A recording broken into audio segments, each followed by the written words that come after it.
Quem são os nomes aí? Quais são os nomes? Quem são os possíveis cotados a substituir Papa Francisco? A gente tem umas fotos para ilustrarem aqui. Vamos dar uma olhada, então. Vamos dar uma olhada, iniciando pelo secretário de Estado Vaticano, que é o ministro das Relações Exteriores do Vaticano, que é o cardeal Pier Paolo Parolin, que foi o braço direito de Papa Francisco, né? Ele que levou adiante toda a estratégia diplomática do Vaticano nos últimos 12 anos, desde a eleição de Francisco até hoje. Parolin é considerado um possível papável, né? Como a Guta estava falando, é uma pessoa que tem uma forte experiência diplomática, mas ao mesmo tempo, estando muito próximo de Francisco, é possível também que seja um peso para ele, né?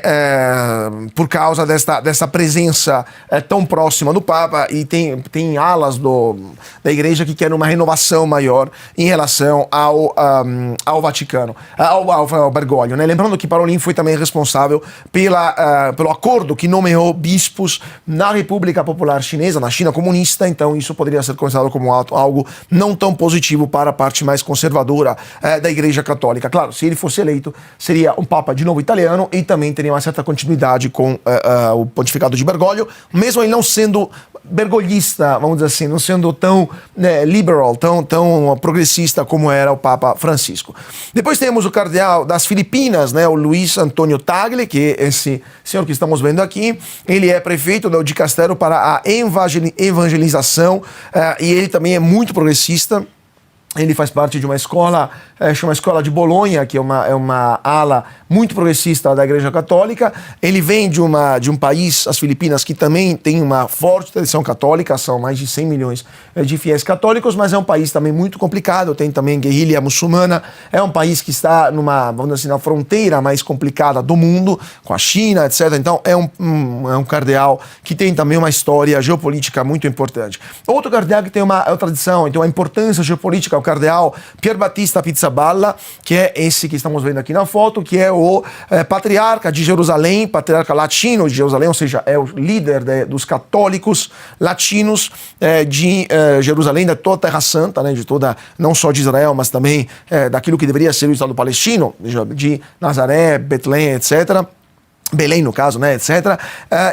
Ele é também muito apreciado, ele é muito considerado. Eu conheci ele pessoalmente, eu estudei naquela região durante meu mestrado, eu conheci ele pessoalmente em 2010, 11, já era muito apreciado na época por ser um ótimo administrador, um ótimo diplomata, né, ele que já passou por vários momentos de tensões no Oriente Médio. Lembramos que a maior população cristã do Oriente Médio são árabes. Então imagina só como que ele deve ser um diplomata, assim, como é delicado o papel dele como patriarca dos latinos no Oriente Médio.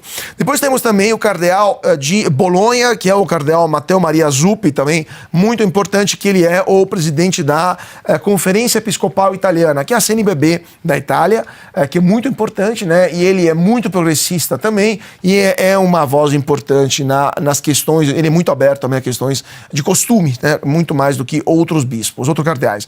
Outro cardeal importante, potencial sucessor de Papa Francisco, o cardeal de Malta, o Mário Grech, que é esse que estamos vendo aqui. Ele já foi conservador no passado, hoje é mais progressista, e ele poderia levar adiante a ideia de sinodalidade, né, que é essa ideia de mudança da igreja muito mais próxima das periferias, que Francisco levou adiante nesses seus 12 anos e meio, né, pouco mais de 12 anos de pontificado. Outro cardeal muito forte, muito importante, muito assim, está na pole position para virar papa, é o cardeal da Guiné, o Robert Sarah, que é um cardeal que poderia ter sido também papa no lugar de Francisco em 2013. Ele volta a ser um dos potenciais favoritos, né? Dessa vez, difícil que ele seja, ele é muito conservador, é difícil que ele seja ele por causa dessa sua, vamos assim, essa sua força nos ideais conservadores, mas ele também é um cardeal, tem uma importância e tem uma relevância muito grande na igreja africana.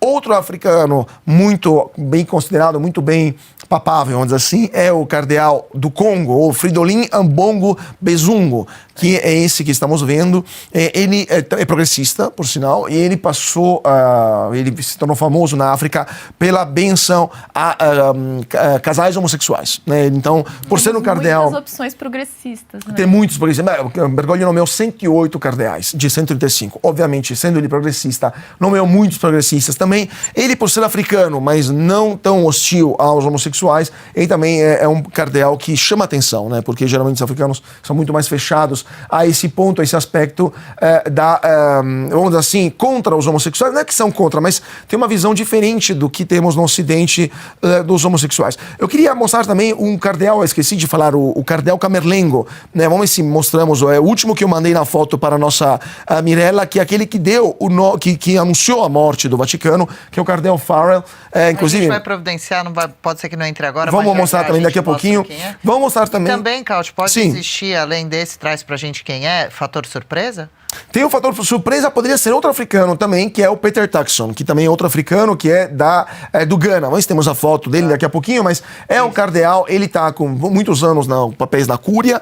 Ele também é um cardeal muito famoso na África, mas ele poderia ser, então, um cardeal, esse que estamos vendo aqui na foto. Ah, boa. Agora, da América Latina, poderia ser também o cardeal, deixa eu pegar aqui, perdi aqui o nome, mas se não, temos também um cardeal, dois cardeais europeus, que poderiam ser, três, aliás, poderiam ser possíveis papáveis, o holandês, o Jacques Elik, o sueco Anders Arborelius e o francês Jean-Marc Aveline, que é arcebispo de Marseille, que é esse senhor que estamos vendo aqui na foto, que também é presidente da CNBB francesa, né, a Conferência Episcopal da França. Aí agora, então, a foto que você solicitou. E esse é o cardeal Camerlengo, que, ou seja, o cardeal que deu o anúncio da morte de Francisco, é o cardeal que vai levar adiante todo o processo do conclave.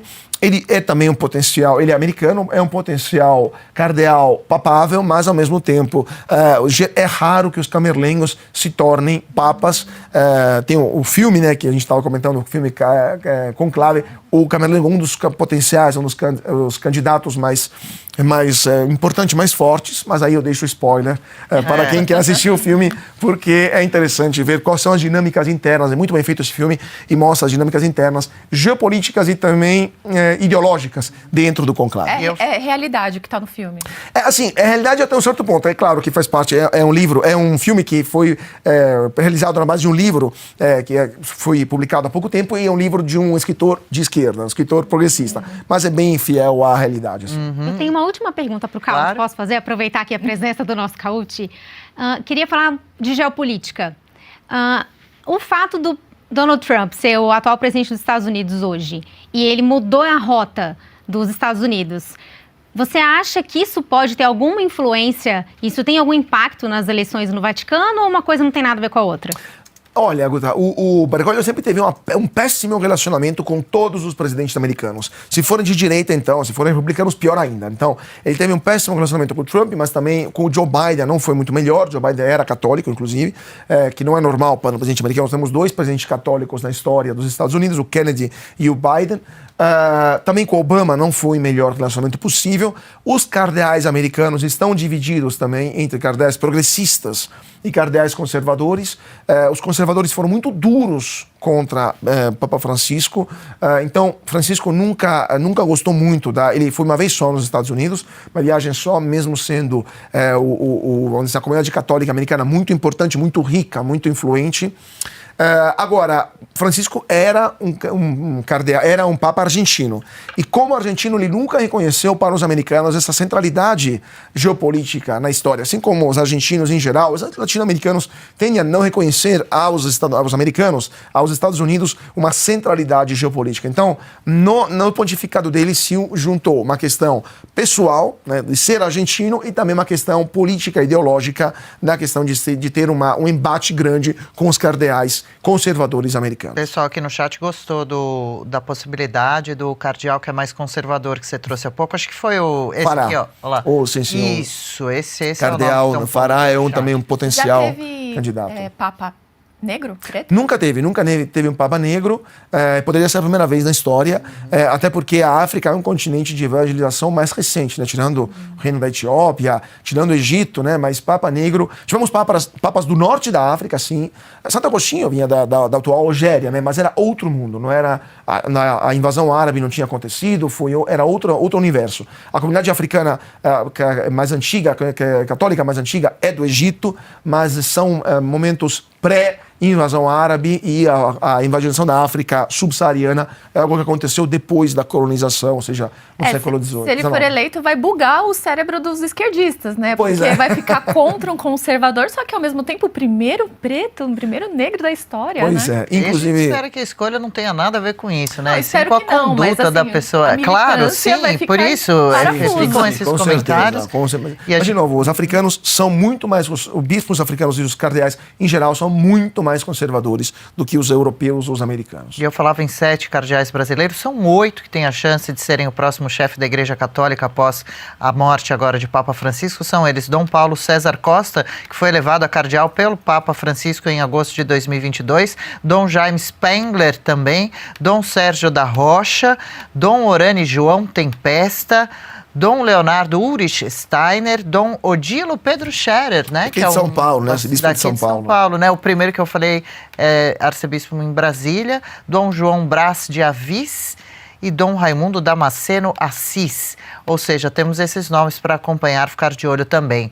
Bom, Cauchy é católico, Cauchy? Católico. É criado no catolicismo na Itália, Exatamente, né? sim. Sim, e a sua filhinha brincou Também na Páscoa, teve caça de já ovos pronto, ou já não? caça de ovos, na casa da sogra, então a Foi vovó que legal? providenciou, gostou bastante. Ah, que bom. Olha, e que seja qual for o Papa, sabemos que são homens, né? Ninguém pode representar 100% a Deus, né? E também a religião, porque o catolicismo está dentro do coração de cada católico, o seu contato com Deus, como você vê as coisas, né? E são homens, né? Seres humanos que tentam representar, e por isso a gente espera mais fielmente a tradição, né? Que está ali, que está nos registros e que vem sendo acompanhada. Quiser modernizar muito, começa a sair fora ali já do que o cristão está acostumado, né? Interessante, Adriano, notar, só para terminar também, a Igreja Católica, ela sobreviveu a 2000 anos de homens, né, que são limitados, são finitos, têm seus problemas, e mesmo assim a Igreja, isso é o milagre verdadeiro da Igreja Católica, a sobrevivência a guerras, a cismas, a divisões, e mesmo assim é uma instituição que sobrevive aos homens, então Uma é comunidade impressionante. enorme, é mesmo.